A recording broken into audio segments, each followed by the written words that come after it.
started singing. You're going to have to wrestle Kat. She can take you. All right, and then traumatic brain injury. Another phenomenal program. Who was available to speak with Dan Overton yesterday?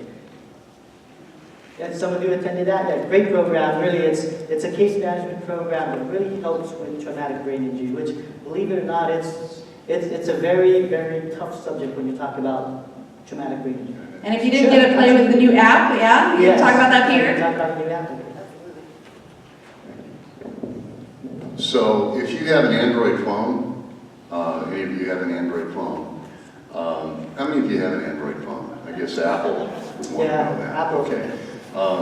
If you could take it out and open the Play Store, you could search Max Impact, M-A-X-I-M-P-A-C-T, Max Impact. Once you find it, you can download it. You can use it. Max Impact is a traumatic brain injury application that was designed, it was homegrown, designed by doing focus groups with veterans who have TBI and along with their family members. So it was designed with them specifically in mind. I know T2 has also got some apps out there. The federales developed those. This app specifically was developed with the veteran in mind. So Max Impact. Those that have an iPhone, I believe that is also available there too, Max Impact. But for those of you that have the Androids, there you go. It's one word. You'll have to search it as one word. One word. Thank you. One word. Look for the dog. One word. So what you're saying is one word.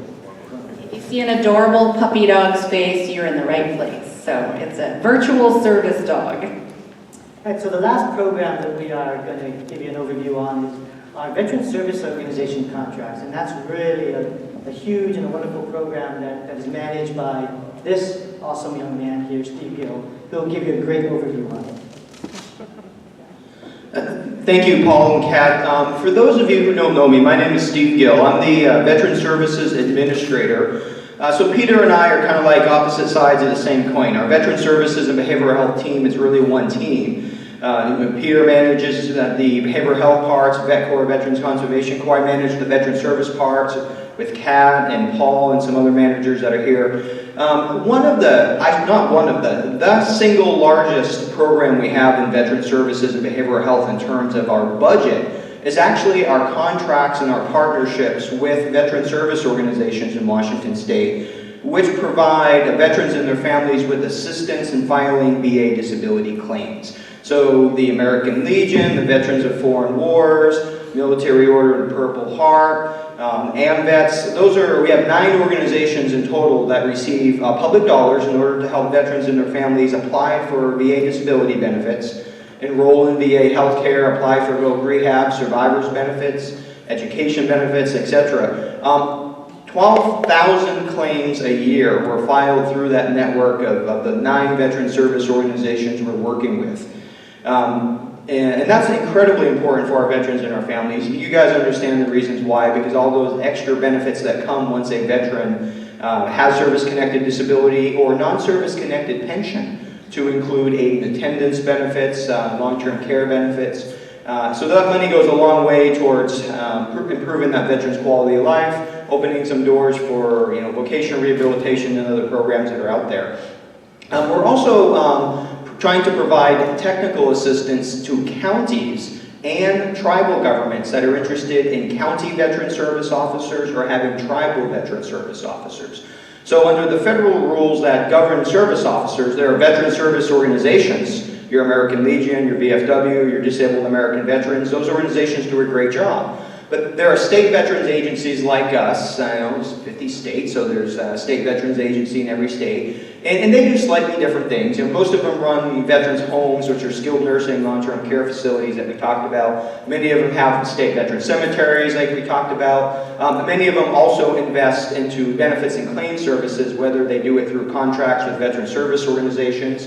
And counties have the ability to fund veteran service officers as well. So for those counties, or even now tribal governments, because the federal rules changed recently to allow tribes to have their veteran service officers accredited, either on their own, where a tribe can apply with the federal VA for their own accreditation, or partner with their state veterans agency. They have a choice there.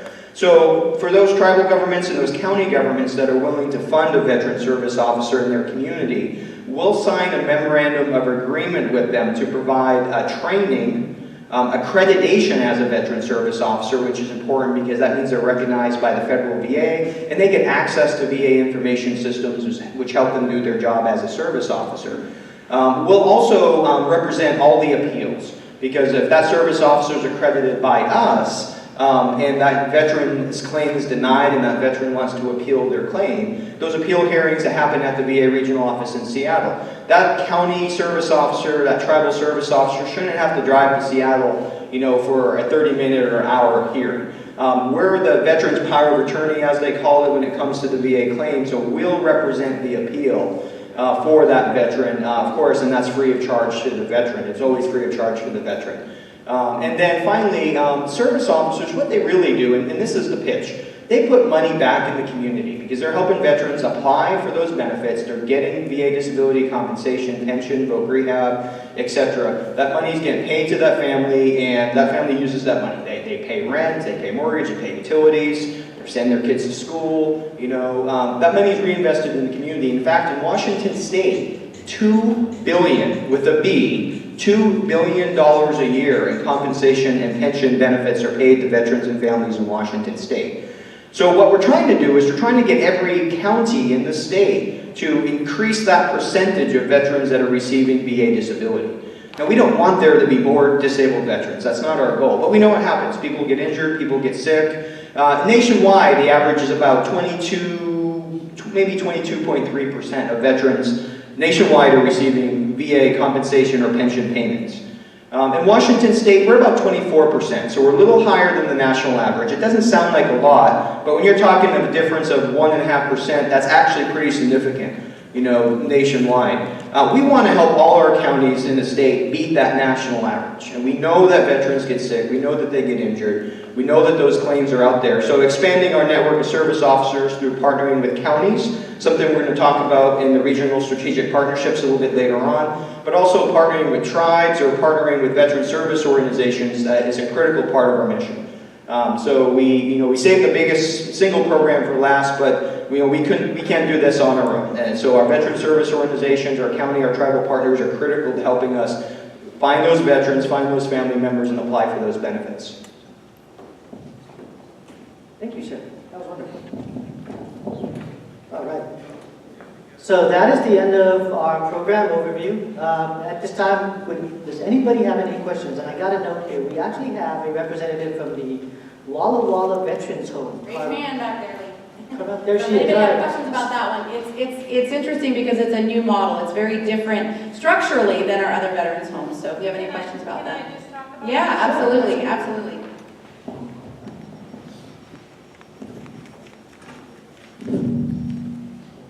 Well, I hate talking up front, but I just am so excited about this new program.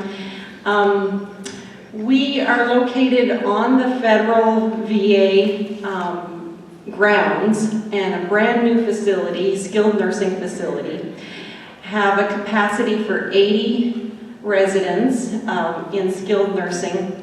And we have done some really unique things. Lael Hepworth is the superintendent there. I'm the social worker, one of two. We're staffed at an extra higher rate. So most CNAs who have been in long-term care say that they probably take care of between 10 to 14 residents. We are staffed at a rate of 1 to every 5. And if you could come and see our facility, it looks a lot like a really upscale hotel room. So some of our latest resident that came did not get a chance, neither him nor his family, to see the facility before he came. And when he came and started going down through the halls, he was just overwhelmed. I just can't believe this is for me. This is for me? Why would you do this for me? And his family the same way. We do another unique thing that we, for every single resident that comes, our staff line the sidewalk with flags, and we salute them, and most of the time, tears streaming down their face, or else just beaming with joy as they're coming and clapping. And I have never seen in skilled nursing anybody excited to get to long-term care, and they are excited. One of the unique things about it is there are 10 residents to every house. We have a capacity for 80, so 8 different houses, and all the meals are cooked in a kitchen by the staff right there in the house so that they can smell the food cooking. They're eating wonderfully. One of our recent residents that moved from our Retzel home came, and I said, "How are you adjusting?" He says, I don't know, it's going to take me a little while to get used to broccoli looking like broccoli. And one other thing that thankfully I have not had the opportunity to witness yet, but I know is going to be a part of it, is something that may be familiar to all of you, but a walkout ceremony. Do they do that in all the other homes? A walkout ceremony is when somebody is getting ready to pass, we ring a bell and notify everybody in the facility, because they've all become friends, they're family, and notify everybody. Then the staff gather, and instead of taking them out through a back door and to the morgue, we have a flag, and we all line the sidewalk, and there's music that we play, the taps, and honor them as they go out the front door. And I just feel so excited to be a part of this, and welcome any of you to come and visit. We love to give tours. We have 12 residents. I think we're admitting 2 more today. We are waiting to get 21 before federal will, I don't know how to say So that. I just want to make sure, so essentially what you're saying is you have capacity for 80, you want to get up to 21, but anyone in the state, any veteran in the state that's in need of this care could be eligible to enter the wall. Not only veterans, but if the veteran is there, a spouse can be admitted also, and also Gold Star parents. So I'm new to military lingo, so a Gold Star parent is if their child has died in the line of service, they would be eligible. So we take Medicare, Medicaid, and federal VA. So That's also a Gold Star spouse, so husband passes away, you don't have to. oh, okay, okay. Children and spouse. So I'm happy to answer any questions. I'll be here for the rest of the day, and I'd love to tell you about the exciting program. All right, any questions about any of the other programs?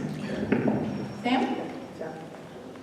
I just wanted to say a couple things. First, I wanted to reiterate the seamless, can you guys hear me? The seamless partnership that we have with WDVA and Employment Security Department. Any of these programs, if you're wondering where to send your veteran to hear about these programs, especially the VIP and the HVRP programs, and getting those applications in, send them to the WorkSource office in your community. And likewise, if you're wondering where that WorkSource office is in your community, you can call WDVA's 1-800 number. They are so plugged in, and our partnership is so seamless that we're just proud to be a partner. And I just want to put in one other plug. I get the opportunity to travel the nation sometimes and to meet with my counterparts in other states, and there is no Department of Veterans Affairs that is as good as these guys, that has it together, that is touching all 600,000 veterans across our state. So we appreciate you guys, and we appreciate your partnership. We appreciate you, Sam. We couldn't do it without you, man. For sure. So I'm going to back it up and talk just briefly about the post-traumatic war trauma program. That's how it was legislatively introduced back in the 1980s. And I'm looking to probably change, well, I am looking to change the name of that program to growth rather than disorder. And so that program, we get about $1,008,000 every year. So the funding is for 2 years with the legislative biennium. And that funding has remained since the 80s, if you can believe that, right? So the program is designed to provide no-cost counseling services to veterans and their family members. And the issue needs to be military related. So you just can't be a veteran and all of a sudden have an issue and then come in and try to seek services. The issue needs to be with regard to readjustment, post-traumatic stress, any of those issues. The reason I mention that is because that will be the defining criterion. The veteran will need to be it's got to be a war era veteran, meaning that the person doesn't have to be deployed or experience combat. They could have experienced something here stateside. If there is some gray area there, then the provider will call me. So I've got 20 providers located throughout the state. I've got 20 providers because of King County, roughly 20 located within King County. And so we are the only program of its kind in the nation. If you go to any other state, VA, you will not find a program of this kind. And I'll give you an example. I got a call from a provider the other day who was asking about whether this family member qualified for services. And the issue was, this was now an adult, and as a child was raised by her father, who was a World War II vet, who had severe PTSD. And as a result of that upbringing and those experiences, came to learn later on, wow, this really did have an impact on me in growing up. Did that person qualify for the services? Absolutely, because it was military related. Does this make sense? So this is a banner program. It's a great program. Unfortunately, it's limited in its funding.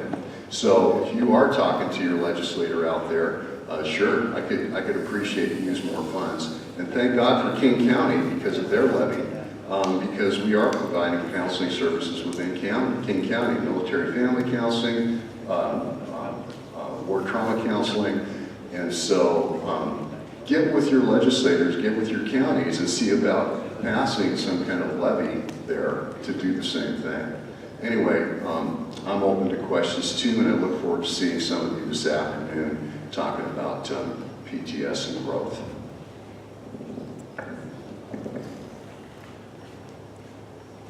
All right, does anybody else have any questions? Do you have an online question? Yeah, we got an online question. It says, do the people that help with veteran financial responsibilities ever do home visits? My father-in-law is a Vietnam vet, struggling in many areas and won't go to appointments, so it's very difficult to help him. They do. So I can speak for the Spokane County Regional Office for sure. If we have a veteran who is incapacitated or for whatever reason, and I'm sure we do this in Olympia as well, I know I've gone out a few times myself. If there's a veteran who's incapacitated and can't really make it into the office to apply for financial assistance, then absolutely they can give our service center a call, just let someone know that there's a veteran in need that wants to apply for financial assistance or wants to apply for a VA claim, but they aren't physically able to come into the office, and we can go out and meet them where they are. We usually go in teams for safety reasons, of course, but yes, we've done that. I know in Spokane already we've done it multiple times, and I know that some of our team in Olympia have done the same. We do, and not only that, we actually reach out to our partners, whether it's SSVF, whether it's one of the VSOs. So if we can't have an employee physically go out there, we will reach out to our network of partners and try to get somebody up there to assist. Absolutely. Thank you. And I have another question to jump in. The Veterans Assistance Fund Program, is that your question? Is it agriculture assistance? Was it the Veterans Agriculture Program you were talking about? RCW 73.08 requires that every county in the state have a Veterans Assistance Fund. Oh, assistance. Okay, yes, absolutely. So those are county run. So every one of those Veterans Assistance Funds are run by the county. They're funded by property taxes, a certain percentage of property taxes, but that percentage is different across the counties. The counties identify which percentage they're going for. It has to, there's a minimum, but there's really no maximum, I think, yeah. Do those county assistance programs get to determine which veterans receive assistance based off of discharge status? Yes. And I believe it's the county commissioners that established the rules. And they are streamlining that. The counties have been working together to come up with a common definition of veteran, but there's always, you know, with any, there's always gray areas, there's exceptions that can be made. Every county does it differently. We keep a spreadsheet that kind of shows different counties operate it. Some counties you can access the fund one time in a 12-month period. Some counties you can access it every other year. So it just depends on the county commissioners and their auditor's office, and they decide how that fund is going to be managed. Well, one other comment is that RCW requires that every county have a Veterans Assistance Fund board. Yes. So I don't. And that board is supposed to be appointed by the county commissioners. That's right. Mm-hmm. I'm involved in Snohomish County, but what I found is it is not very well known amongst many counties that there is such a fund. There's a board there that is managing it. Thanks. My name's Ron Vivian. I'm the chair of the Snohomish County Veterans Assistance Fund, and I'm on a quest to convince our county commissioners that they need to put more funding into our program. But what I found in looking into this is it is not very well known amongst the citizenship of the county that every county has a fund, and property taxes. There's a millage rate that is set by the county. Those property taxes go to fund indigent veterans in the county. And it's, in some cases, pretty significant money. Spokane County, I think they raised $1.2 million. Unfortunately, Snohomish County, third highest population in the state, doesn't raise that much. And so I'm embarrassing the county commissioners. Hopefully they're, if they heard this, if you let them know that they heard this, I'm on a mission. But anyway. Ruckus here. Shaming politely is really a good tactic. Absolutely, and I can give you an example. He's totally right. There are a lot of counties that haven't really dug into that RCW. When I first came on board to Spokane in January, there was no established Veterans Advisory Board governing the fund. They had a committee that had been meeting, but there was not an established Veterans Advisory Board with representation from nationally recognized veteran service organizations, which is required by RCW, appointed by the county commissioners, which is required by RCW. So we're actually in the process of creating a new county resolution to take care of that in Spokane County. So I'm certain that that problem exists in other counties as well. Yeah. Yeah, my name's John Smith from Ferry County, and I'm part of the Ferry County Board. And there was a conference 2 years ago in Ellensburg where we all came together. I was there. I was there. Right, and that's what I thought this one was, and this is, apparently they never had their second one. That was their first one. You guys talked about having the first meeting like this a year ago in Yakima. And the one I was looking for was that meeting we had, because we had county representatives from all over the state at that meeting. Yeah, I'll speak to that if I can. Steve Gill. We actually did a county veterans summit for 2 consecutive years. First year in Yakima, the second year in Ellensburg. And that was the first time ever that we as a State Department of Veterans Affairs had hosted a conference to bring our 39 county partners together. So, you know, as a state veteran agency, those counties don't report to us. You know, they're responsible for their local money through their county commissioners and their county government structure. But we realize that with 39 counties and probably 39 different ways of doing things, that we ought to bring folks together and create opportunities for breakout sessions, for them to learn from each other. And we actually brought in our State Department of Revenue, which has all of the data on the millage rate for their Veterans Assistance Funds. We did that event for 2 consecutive years in order to we did that really at the request of many of our county partners to give them an agenda. This event, we wanted to do something a little different. The purpose of this event, as it was last year for the first time we did a Serving Those Who Serve Summit, was really to bring together different types of veteran service providers. Homeless providers, behavioral health, veteran service officers, county partners, tribal partners. We wanted that collaboration, that cross-pollination of resources and ideas to come together. So that's why this event's a little bit different than the county one. But it's not out of the question that we could do a county-specific one again in the future. Sometimes we have to pick our budgets, right? Well, we don't get to pick our budget, so we get to pick what we want to do with that budget. And we like to alternate some of our programs and services and conferences. In the past, we'll also do veteran service officer sessions. We'll do tribal veteran summits. We do women veteran summits. We do service animal summits or conferences. You know, we can't do them all every year. So we did. Steve, am I right in saying that all of the county veteran service officers were invited to attend this conference as well, correct? Yeah, in fact, we used the list that we created of all our county points of contact and invited them to this conference here, again, with the idea that we wanted to bring together different types of veteran service providers so we could learn from each other and network and create that collaboration, which is so important to local communities. So that's a very good question. Thank you for bringing it up and differentiating you know, how those two summits and conferences are different. So ideally, we would have all of the county folks here, as well as all of our partner agencies that are serving veterans in the community. So. We had one question over here. Yes, ma'am. I just wanted to clarify, I believe the RCW does say that the Veterans Advisory Board does make the decision on their discharge status of who can help with that. Yes. Yes. Yes. But obviously, it's the commissioner's ultimate decision to sign off on the policies and procedures. So if you have a problem with, you know, discharge status, you know, if you have a problem with that, I would go to your Veterans Advisory Board because they would be the most powerful one to change each local county's policy and procedure for, you know, the relief fund. Absolutely. Did we have any other questions? Yes, ma'am. We often hear about the jungle and some of these homeless situations in Seattle area. Do any of the VSOs go through those encampments to seek out veterans that happen to be there?